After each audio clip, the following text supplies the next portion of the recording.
আজকে আপনারা সবাই আমাকে একটা পরামর্শ দিবেন। আসলে নিজে ভালোমতো সিদ্ধান্ত নিতে পারছি না। তাই ভাবলাম আপনাদের সাথে শেয়ার করি। হয়তোবা আপনারা একটা ভালো সিদ্ধান্ত আমাকে দিবেন।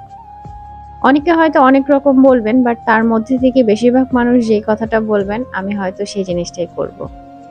তো কি হেল্প চাইবো আপনাদের কাছে সেটা একটু পরে বলছি। তার আগে ভিডিওর বিষয়ে একটু বলি।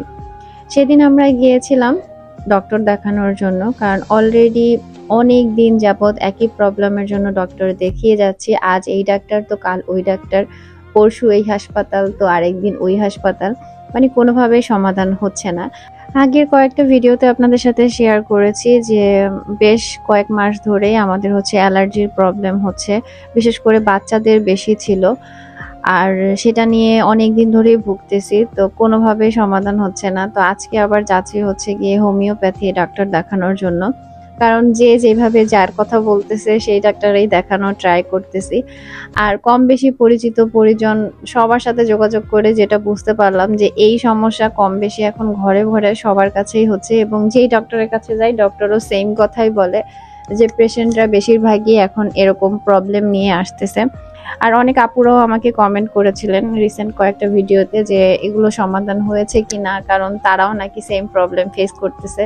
তো কোন ডক্টর দেখিয়েছি, ভালো হয়েছে কিনা, এসব বিষয় আর কি খুঁটিনাটি জানতে চেয়েছিল। তো তাদের জন্য বলছি যে না, এখনো আমরা সেটার আসলে ওইভাবে সমাধান পাইনি।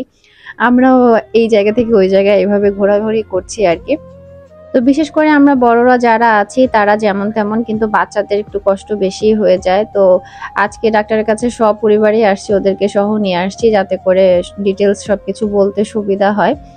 আর এখানে আসার পরেই হচ্ছে দুইজন ব্যস্ত হয়ে গেছে, ফিল্টার দেখছে, তো সেখান থেকে তারা পানি খাবে। মানে এটা তাদের একটা মানে অন্যরকম একটা অবসেশন, মানে কোথাও যদি যাওয়ার পরে দেখে ফিল্টার আছে সেখান থেকে তাদের পানি খেতে হবে। তো যতক্ষণ আমরা ছিলাম ডক্টরের জন্য অপেক্ষা করতেছিলাম, ততক্ষণই তারা সেম কাজ করতেছিল। আর নর্মালি ডক্টরের থেকে হোমিওপ্যাথি ডাক্তারে দেখা যায় সিস্টেমটা একটু ডিফারেন্ট। তাদের কাছে ওই যে একটা বইয়ের মতো দিয়েছে, সেখানে একেবারে যাবতীয় সব হিস্ট্রি লিখতে হয়, মানে অনেক কিছু আর কি প্যারা। তো সেগুলো আফিফের আব্বু ওদিকে কমপ্লিট করছে, আর এদিকে আমি তাদের দুইজনকে নিয়ে হিমশিম খাচ্ছি, কারণ দুইজন একটু পর পর গিয়েই পানি খাচ্ছে। আর দুষ্টামি তো হালকা পাতলা করছে, অত দুষ্টামি করছে না, পানিই খাচ্ছে বেশি। আর দেখা যায় কি ওই যে মানুষজন থাকলে একটু আনইজি তো লাগে, বাচ্চা কাচ্চা যদি দুষ্টামি করে, তাই ওদেরকে একটু চোখে চোখে রাখছিলাম। তো এবার বলি, ভিডিও শুরুতেই যেহেতু আপনাদের কাছে বলেছি যে আমি একটা পরামর্শ চাচ্ছি, তো সেই বিষয়ে কিছু কথা বলি।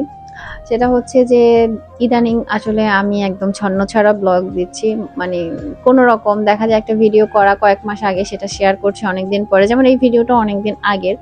তো এমনই হচ্ছে, আসলে রেগুলার ওইভাবে ব্লগ শেয়ার করতে পারছি না নিজের মন মতো করে। তাই নিজেরও ভালো লাগে না, অনেক সময় নিজেরও ভিডিও আসলে আপলোড করতেও ইচ্ছে হয় না। তো তারপরে চেষ্টা করতেছি মানে জোর করে হলেও আপনাদের সাথে একটু কানেক্ট থাকার। আর এই যে আফিফের পা গুলো ফাঁকে আপনাদেরকে একটু দেখিয়ে দিলাম। তো এরকম ওর হয়েছে, বাচ্চা কাচ্চা সবারই আমাদের এরকম মানে অ্যালার্জির মতো হয়ে গেছে আর কি। আর এটা চুলকিয়ে দেখা যায় যে আরো বেশি হয়ে গেছে। তো যেটা বলছিলাম, তো যেহেতু আসলে নিয়ম মেনটেন করে বা ভালো মতো করে ব্লগ দিতে পারছি না, এখন এই ক্ষেত্রে কি আমি আগে যেরকম 5-6 মাস একটানা ব্লগ দেইনি সেরকম ব্লগ দেয়া অফ করে দিব, নাকি ব্লগ দিয়ে আপনাদের সাথে কানেক্ট থাকবো, সেটা আমার জন্য বেটার হবে। এতে করে হয়তো মন মানসিকতা একটু বেশি ভালো থাকবে। আমি আসলে ঠিক বুঝে উঠতে পারছি না, এই জন্যই আপনাদের কাছে পরামর্শ চাচ্ছি যে কোনটা করলে আসলে আমি ভালো থাকবো সেটা আসলে বুঝতেছি না।